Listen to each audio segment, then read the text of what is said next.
What's going on, guys? Welcome to Everything Always. My name is Michael Roman, aka Allfire's got a crazy one for you this morning. It feels like nostalgia in the days of Avengers Endgame when we would get these anonymous posts to Reddit and 4chan claiming all sorts of wild things about the upcoming Avengers films. That's exactly what happened this morning. We have someone posting anonymously to Reddit claiming to have worked for Marvel's marketing, revealing a huge detail about Doctor Doom and his relationship with Franklin Richards. And what's even crazier, if true, this confirms a plot leak from 2 months ago and a theory we had at the channel that we literally put in the thumbnail when covering it. We're breaking it all down, this latest bombshell reveal from an anonymous quote-unquote Marvel marketing source. But first, if you could grab the subscribe button, thanks to everyone who's been helping grow the channel lately. We are growing again at a crazy pace. It's because of you guys. Thank you. My analytics indicate that there are still half of you who watch the channel, sometimes daily, and haven't subbed yet, which is totally okay. I realized I was doing the same thing myself. I would just kindly invite you to do so. It's the #1 way you can support us at the channel for absolute free, cost you no money. You can always change your mind. Plus, it'll automatically enter you for the giveaways. All you got to do, be a sub, leave a comment. If you want, stick around to the end of the video. We get into all the giveaway stuff again there. Okay, so first up, the normal spoiler warning. Most of the time at the channel, we're covering Hollywood trades, industry insiders, even Twitter scoopsters who are putting their name on it in some sense, developing a track record. We give that a lot more reverence than the anonymous stuff, which has mostly gone away in between the Avengers franchises. But here we are with another anonymous post to one of the subreddit forums for leaks. Now, that being said, remember to take everything that doesn't come from Marvel Studios with a grain of salt. There's no name to put on this. It's just someone posting something. Could be right, could be wrong, but this is where I'll remind you that a couple of times in the history of Marvel lore, it's been the anonymous stuff on 4chan that's gotten huge details right. So that being said, if this is in any way going to ruin your Doomsday experience, only you know. I ain't mad at you, but if you want to go into the unknown, completely not knowing, now might be the time to back out. Otherwise, this is what they posted, quote, "Now, I don't expect people to believe me, but that's okay. Still giving out the info I received when discussing the film with a colleague who worked on the Doomsday set, so up to you how you perceive it. Franklin in another world is the son of Doctor Doom and Sue Storm, and that will be the emotional arc dynamic between Doom, Reed, and Sue. You observed the last shot where Doom was taking off his mask, having Franklin touch his face.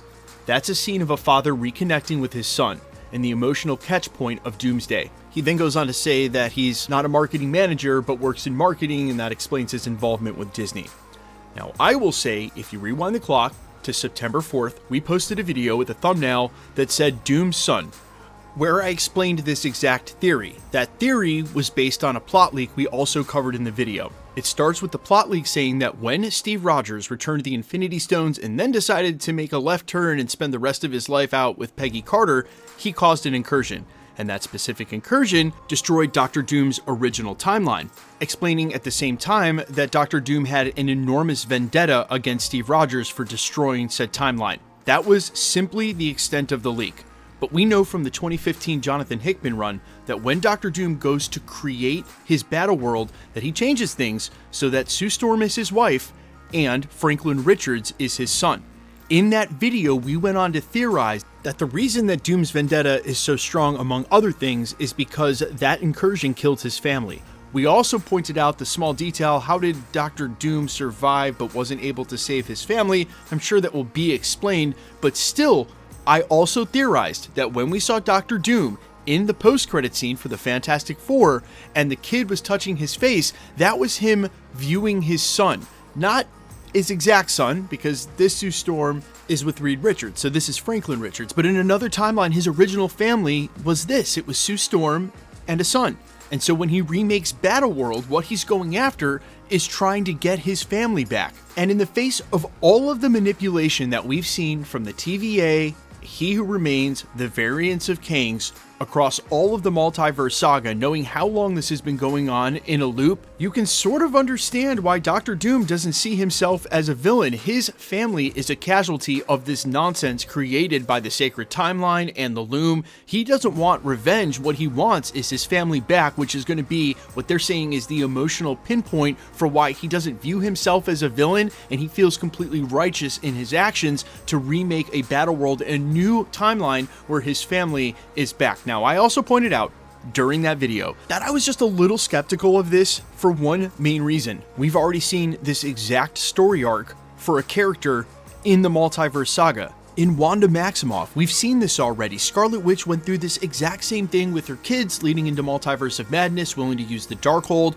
willing to dreamwalk, willing to kill others in order to try to be with them from somewhere across the multiverse. This would be Doctor Doom replicating that exact same story. And granted, yes, okay, it can still feel new and fresh because family is one of those things that is maybe one of the most powerful emotional movers. Still, it feels a little odd to have seen this exact story arc already played out with a major character like Scarlet Witch, and then to see it all again and just simply say that, well, Steve Rogers caused an incursion, it killed Dr. Doom's family, and that's basically his motivation behind all of this. He's not going to allow the Council of Kangs, all the Kang variants, He Who Remains, and now even Loki to be in control. He's basically saying to himself, if I have to remake reality in order to get them back, I'm willing to do that. Now, why he has to go through all of that instead of just finding maybe a multiverse where he can get his family back, like we've seen a million times in Rick and Morty, I don't know. Maybe that's not the way things work. Maybe I'm just looking for too much of an explainer where there isn't one. However, what I will say in another recent plot leak that was hard for me to put together because it didn't make exact sense and maybe something was lost in translation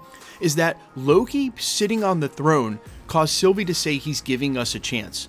And you have to think, if he's giving everybody an equal chance instead of stuck in the loop that was the sacred timeline through the loom, instead of stuck in that, if he's giving everyone a chance, then everyone's getting equal chance.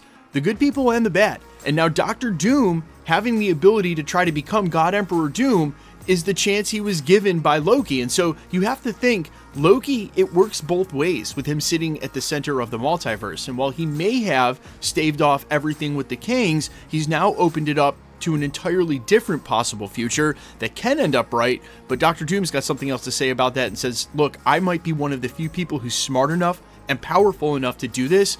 I will go to any great length to remake it into what I see fit. That doesn't exactly explain Battleworld. Again, it doesn't exactly explain in an infinite multiverse where he couldn't find a timeline where him and Sue could be together with their son. Again, sometimes you can't just keep asking questions because then you'll always find turtles all the way down. If you don't know what that means, look it up.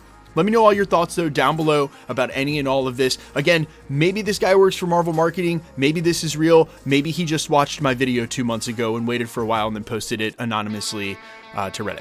Let me know all your thoughts down below quickly. Let's get into the giveaway stuff before I let you go. All right. We're still giving away PlayStation 5s at the channel. The next one is for Wonder Man. We're also doing giveaways in December for the holiday season, actually by the end of this month for Thanksgiving. All you got to do be a sub, leave a comment because it's truly random. The more videos you comment on, the better chance you have of winning. All winners will be announced at the end of videos, the same way we're doing here, live with my voice and the winning comment shown on screen when there is one. So please be safe and vigilant across YouTube, anywhere. Be wary of spam. Just report it to YouTube if you get any. The best way to keep up with the content has always been to hit the notification bell with all notifications turned on. And as always, if you like today's video, I'd appreciate it if you hit the like button. My name's Michael Roman. You can find me in a couple of places, Instagram and Twitter at IamFires. You can also find me on Spotify, YouTube, Amazon, Apple, iTunes, wherever you listen to original music under the name Allfires. If you want to catch my band Allfires live in a couple of weeks, we're in the greater Tampa area. There's a link down in the description and comments. I'll see you at the show. Otherwise, I'll see you in the next video. Peace.